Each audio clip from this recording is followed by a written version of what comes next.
Viewers, আপনারা এই ছবিটি দিকে খেয়াল করে দেখুন। একেবারে নরমাল একটি ছবি। এখন আপনারা জাস্ট এই ছবিটির দিকে খেয়াল করে দেখুন।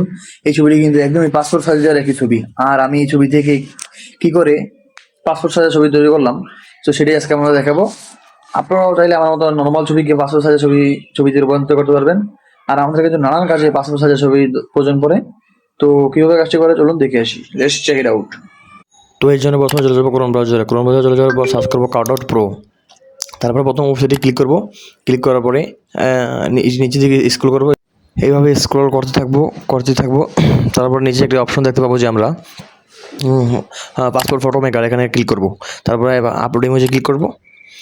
তো এবার আপনি আপনার ছবিটি দিয়ে নেবেন। ছবি দেওয়ার পর দেখতে পাবেন যে এরকম একটা ইন্টারফেস চলে আসবে। তখন তারপর ফটো স্পেসিফিকেশনে গিয়ে বাংলাদেশি পাসপোর্ট সাইজ এই অপশনটি চালু করে দিবেন। তো আমি চালু করে দিলাম। চালু করে দেওয়ার পরে এখানে পোশাক আইকনে ক্লিক করে আপনি এখানে ড্রেস চেঞ্জ করতে পারবেন। তো আমি একটা ড্রেস চেঞ্জ করে নিলাম। আর এই আইকনে ক্লিক করে আপনি কালার চেঞ্জ করতে পারবেন। তো এখানে বিভিন্ন ধরনের ব্যাকগ্রাউন্ড কালার রয়েছে। তো আপনি আপনার মতো করে একটি দিয়ে কালার দিয়ে নেবেন। তো আমি একে দিয়ে নিচ্ছি।